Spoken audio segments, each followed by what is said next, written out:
050061. Saya dari mahasiswa PGSD Unima. Baik, di sini saya akan memaparkan tentang asesmen akhir semester yang dilaksanakan pada hari ini dan juga pada mata kuliah mitigasi bencana. Untuk itu, mari kita pelajari materinya. Yuk! Baik, kita mulai dari soal yang pertama dulu ya, yaitu analisis program SPAB di Palu dan juga di Cianjur. Nah, meskipun keduanya ini termasuk wilayah yang rawan bencana, SPAB di kedua daerah ini yaitu belum optimal. Nah, yang pertama kita lihat di Palu dulu, yaitu infrastruktur sekolah tidak dilengkapi dengan jalur evakuasi. Nah, padahal seharusnya di setiap sekolah itu ada jalur evakuasinya. Lah, apalagi di daerah rawan bencana. Lalu simulasi ini masih jarang dilakukan dan juga diterapkan guru serta orang tua itu masih rendah. Jadi pengalaman mereka tentang bagaimana cara mengevakuasi, nah itu masih sangat rendah. Lalu untuk yang kedua yaitu di Cianjur, banyak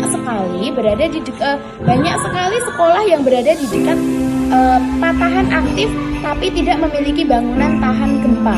Nah, padahal di daerah sana itu merupakan daerah yang sangat rawan sekali terhadap gempa. Nah, namun di Cianjur ini belum memiliki bangunan yang cukup aman dan juga tahan dengan gempa tersebut. Lalu untuk zonasi aman itu tidak jelas. Mereka tidak memiliki zonasi aman yang cukup jelas. Simulasi hanya dilakukan setahun sekali. Jadi dari pemerintah, dari pihak sekolah itu hanya melakukan satu kali sosialisasi dalam 1 tahun. Padahal hal ini untuk bencana yang sering terjadi itu adalah bencana yang sangat rawan. Namun jika dilakukan secara singkat, bisa jadi satu tahun sekali, itu sangatlah miris. Jadi kita memerlukan sebuah simulasi yang cukup intens. Entah itu dalam 6 bulan itu ada 2 kali atau bagaimana. Kita lanjut ke soal yang berikutnya. Baik, kita lanjutkan pada slide yang ketiga ini, yaitu tentang rekomendasi. Jadi untuk Palu ini, sekolah memerlukan peta resiko berbasis GIS.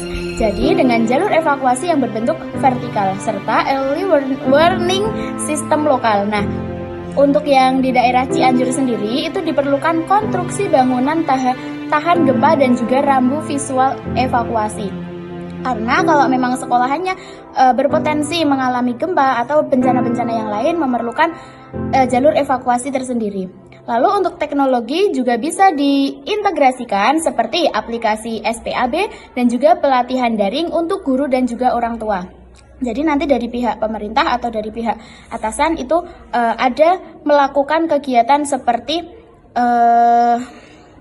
memberikan aplikasi pelatihan untuk guru seperti itu. Lalu semuanya itu mengacu pada Permendikbud nomor 33 tahun 2019.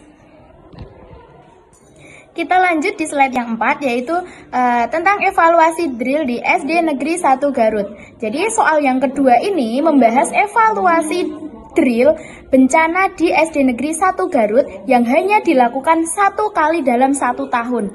Nah, kegiatan ini sesuai dengan siklus manajemen bencana. Walaupun hanya 1 tahun sekali, namun ini merupakan salah satu hal yang baik karena sudah dilakukan sosialisasi. Namun, alangkah lebih baiknya bisa dilakukan secara berkala. Nah, untuk selanjutnya, simulasi tidak menyentuh seluruh fase seperti pemulihan dan juga tanggap darurat. Nah, selain itu, siswa mengalami kecemasan karena tidak ada pendekatan psikososial.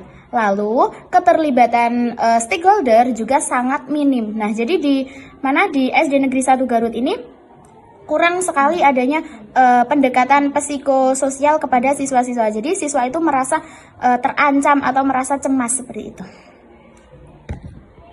Selanjutnya, rekomendasi untuk evaluasi drill di SD Negeri 1 Garut ini yaitu, drill itu perlu dilakukan 3-4 kali setahun dengan variasi skenario dan juga pendekatan ramah anak. Konten mitigasi bisa diintegrasikan dalam mata pelajaran IPA dan juga IPS. Evaluasi dilakukan melalui kuesioner, observasi, dan juga refleksi. Nah, program ini harus mengikuti siklus SPMI mulai dari pemetaan hingga evaluasi mutu. Jadi tidak hanya dilakukan sosialisasi selama 1 tahun sekali, namun alangkah lebih baiknya dilakukan sebanyak 3-4 kali dalam 1 tahun. Untuk selanjutnya yaitu soal yang ketiga adalah rancangan program sekolah tangguh bencana di wilayah pesisir rawan tsunami. Jadi ini kejadiannya atau daerahnya itu di daerah pinggir pantai yang rawan terhadap bencana tsunami. Jadi saya merancang program sekolah Nusa Siaga. Nah, ini berbasis kearifan lokal. Jadi mereka tetap berintegrasi dengan kegiatan mereka sehari-hari, namun kegiatan ini tetap berkembang untuk siswa di daerah tersebut. Nah, siswa itu diajarkan cerita rakyat seperti Nenek Laut dan juga lagu evakuasi bernama Singgang Laut Siaga. Lalu pada slide yang ketujuh ini kita akan membahas tentang tahapan program dan juga indikator. Nah, tahapan pelaksanaan ini dilakukan selama 6 bulan, mulai dari pelatihan guru, pembuatan rambu visual, hingga simulasi bersama masyarakat. Kegiatan ini tidak hanya dilakukan di sekolah saja, tetapi juga ke masyarakatnya. Jadi selama siswa itu di sekolah, mereka diampu oleh Bapak Ibu Guru dan di rumah mereka didampingi dengan orang tua, bahkan mereka didukung oleh masyarakat sekitar sana. Mengapa? Karena masyarakat juga sudah dibekali dengan edukasi dari tim kami. Lalu untuk indikator keberhasilan mencakup 100% siswa itu hafal lagu evakuasi. 90% guru dan juga orang tua ikut pelatihan. Jadi tidak hanya Bapak Ibu Guru saja, tetapi orang tua. Nah, serta adanya rambu evakuasi visual. Lalu, anggaran ini dibuat efisien dan juga berbasis gotong royong. Jadi tidak hanya dari pihak kami saja, tetapi kita juga melibatkan masyarakat dalam hal anggaran, terus nanti masyarakat juga ikut bersosialisasi kepada kami. Kita lanjut pada soal yang keempat, ini yaitu soal terakhir.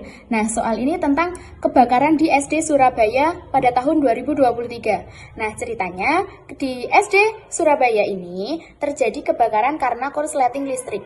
Jadi, di sekolah itu tidak ada alat pemadam ringan seperti APAR. Nah, menurut saya di beberapa sekolah atau di sekolah-sekolah itu kita memerlukan APAR, entah itu 1 atau 2, karena kita tidak tahu hal-hal tersebut terjadi kapan. Lalu, sekolah tidak memiliki SOP darurat. Nah, itu di SD Surabaya pada tahun 2023 tersebut. Dan juga siswa tidak dilibatkan dalam mitigasi.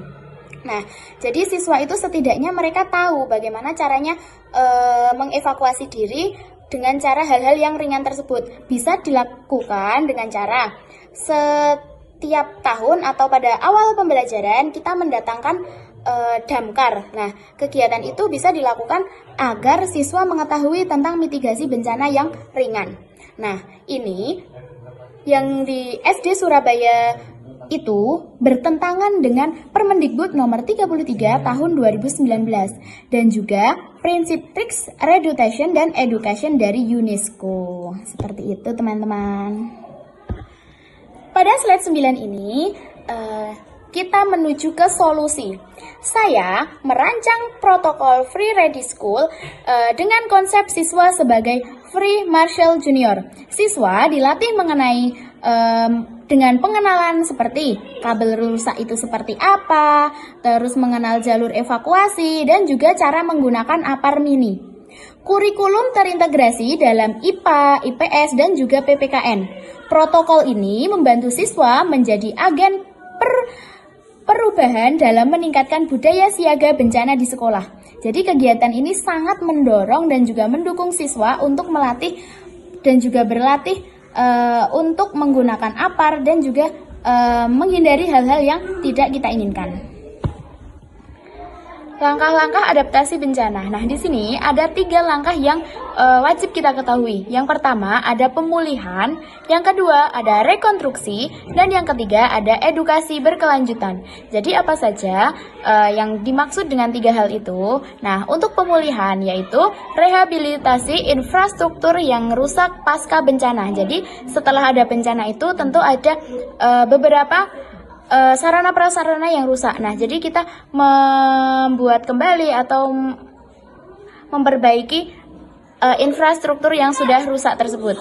Lalu yang kedua ada rekonstruksi. Nah, rekonstruksi itu pembangunan kembali dengan memperhatikan ketahanan terhadap bencana. Nah, kita membangun kembali hal yang sudah rusak tersebut, namun kita sambil cross check. Oh iya, kalau bahan yang ini tuh kurang sesuai atau tidak cocok dengan akan adanya hal-hal yang tidak kita inginkan tersebut. Lalu untuk yang ketiga ada edukasi berkelanjutan. Nah, yang dimaksud yaitu memberikan pelatihan kepada masyarakat untuk menghadapi dan juga bertahan dalam bencana. Nah, kita memberikan sosialisasi, memberikan edukasi kepada masyarakat bagaimana caranya atau bagaimana yang kita lakukan ketika ada bencana tersebut. Baik, kita telah sampai pada akhir slide dan ini bagian penutup. Saya percaya bahwa mitigasi bencana bukan hanya urusan pemerintah dan juga guru saja, tetapi siswa juga sebagai agen perubahan. Jika siswa tidak diajari sejak mereka kecil atau sejak mereka dalam sekolah dasar, mereka tidak akan mengetahui hal-hal seperti itu. Nah, dengan pendekatan kolaboratif dan juga edukatif, sekolah bisa menjadi tempat yang aman dan juga tangguh menghadapi bencana. Baik, sekian yang dapat saya sampaikan. Jika ada kurang lebihnya saya mohon maaf. Billahi taufik wal hidayah. Wassalamualaikum warahmatullahi wabarakatuh.